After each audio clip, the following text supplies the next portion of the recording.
What's going on, people? Welcome back to the channel. KG is back with another video concerning one of our star men, Raphinha. Yesterday we said that there was nothing to report. Radrizzani came out to Jim White at TalkSport and said that there's been no bids received. Well, that changed overnight. So before I get into that, please hit a like on the video, subscribe if you're not already subscribed, share the video around, and hit the notification bell so you know when I'm going live or when I've uploaded a video. But before I get into the big Raphinha news, I'm also going to touch on a possible departure from Leeds United. People have been asking for departures. Not sure it's going to be the one that you want to hear about, but it's a departure anyway. I'm also going to have a couple words on Jack Grealish. And as you know, this is a Nick Pope channel here. And he's on the move from Burnley. I got to touch on that because the price that I'm hearing, wow, just wow. But listen, let's get into the main event, which is the Raphinha news, because overnight, David Ornstein, who is a trusted Arsenal source at The Athletic, reported that Arsenal were making a bid, the first formal bid for Raphinha. But the more interesting thing on that, though, is that he knew it was going to be rejected. Now, Phil Hay, our Leeds correspondent, followed that up and said that that's the case. Leeds will be rejecting it, and that has been the case as of today. But it just makes you think, doesn't it? What was the bid all about? Why waste time with a bid that you know is going to be outright rejected? Now, there's different ways of looking at it. For me, currently, the way I'm looking at the bid that's been made by Arsenal is PR for me. Now, I'm not saying that they're not going to come back in with a bigger bid, but for a journalist to come out and say that it's going to be rejected outright, he must have had discussions with whoever his source is to say, this bid is obviously too low. We don't know the fee at this point in time, but he would have obviously said that this bid is way too low, and that source would have said, yeah, we know, or something like that, along those lines. Now, I'm aware when you're negotiating, the buying club will always try and get it for the lowest price possible, of course. But when you know it's just going to be rejected outright, why would you do that? Why waste people's time? I mean, I said it last night in a few group chats. Why not just let everyone go bid £10 for Mbappe? Let's all have a laugh. Because for me, the reason why I say PR is because Arsenal finished outside the top four.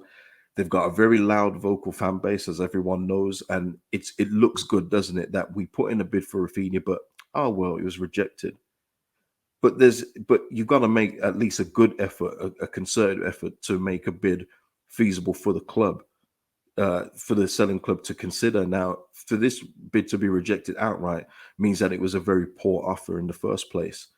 And it's not even like Arsenal are bargaining from a position of power. Yes, they're a higher in the table club. They've got European football, but they're quite low on Raphinha's choices to go to. It's been reported that everyone knows he wants the Barcelona move. That's no secret. But Tottenham and Chelsea are bigger priorities to Raphinha than Arsenal. So not only are they coming as a club that he's like this about joining, they come in with low offers. I don't know how that looks. I don't know how that looks to Raphinha. I don't know if he or Deco would appreciate that, but I know that Leeds United don't. So the offer's been rejected outright. But we'll see now if it gets the ball rolling. We're hearing that Spurs are going to be coming in with an offer. That's all hearsay right now. We wait until the official sources and stuff tell you that bids have been made or not.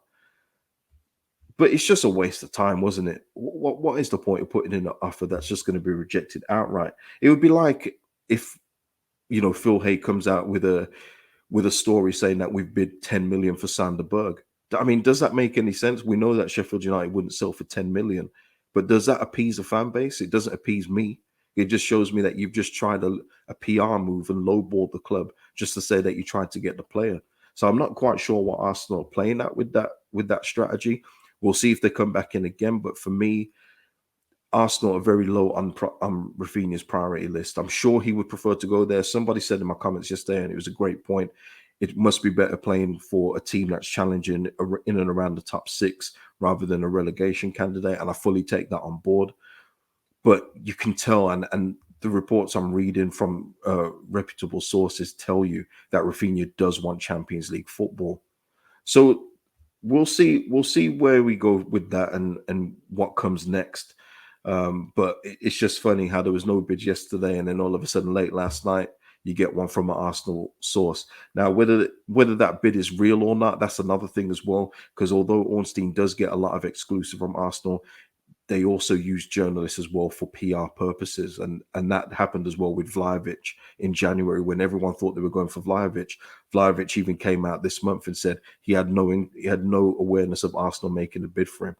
So you do have to be careful with that kind of stuff. But we'll see now if it gets the ball rolling and see if Raphinha does get his move at last, because I think he's waiting. I think he wants to do it before preseason starts. He wants to know where he's going to be at, and that's fair enough. I want to know where we're going to be at as Leeds United, as a club, never mind the individual. I want to know where we're at and how much money we've got to play with in this transfer window. So it's going to be interesting. It's going to be interesting. We'll see if Spurs, Chelsea, or Barca now jump after the news that broke yesterday. Now, off Raphinha onto a possible departure, people. You wanted departures, you got one. It was reported that our goalkeeper, Elia Capriel, is going to be off to Serie B's Bari. There you go. There you go. It's not the departure you probably wanted to hear, but it's a departure nonetheless. Yeah, he's going to be leaving the Leeds United setup and heading over to Serie B. And yeah, good luck to him. It's a departure. What can I say?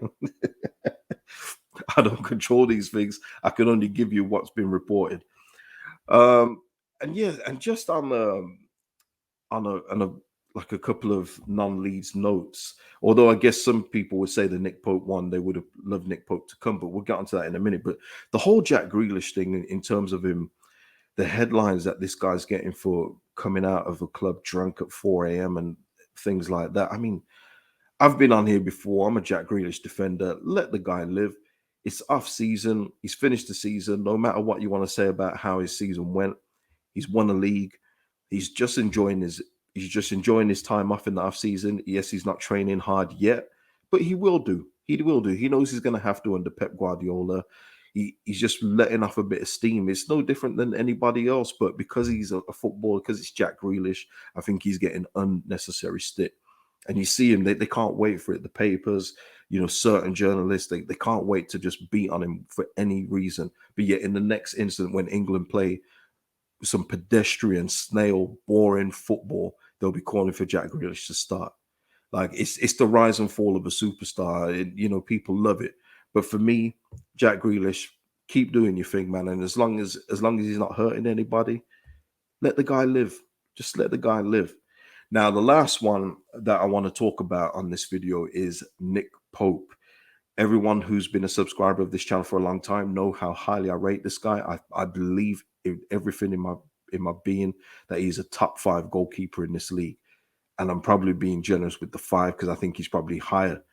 Now, I knew he wasn't going to be a Sam Johnston or one of those other goalkeepers when they get relegated and they do a stint in the Championship. He was never going to stay in the Champ. He's way too good for that. Now, Burnley are selling him. Reputable sources all over the place saying that he's going to be doing his medical at Newcastle United in the next couple of days. Now, that's a great move for Newcastle. They're upgrading in goal. Dubravka was fine, but Nick Pope is way better, not even close. And that's not the surprise for me. Newcastle are building a nice project. It's clear to see what they're doing. They're building up nicely in each position before they bring in a superstar name. They're building the foundations of a team. Very smart way to do it. Even though they've got all the riches, it's a very smart way of doing it. But Newcastle getting Nick Pope isn't the surprise to me. It's the price tag. Now, we don't know the price tag, but I've read everywhere that the price could be as little. Now, get ready for this. As little as 8 to 10 million. 8 to 10 million for Nick Pope. I can't believe it. I'm actually in shock that it's that low. Like, there was even one saying that it could be rising to 15 after, add-ons and bonuses, whatever. Let's just say it is 15.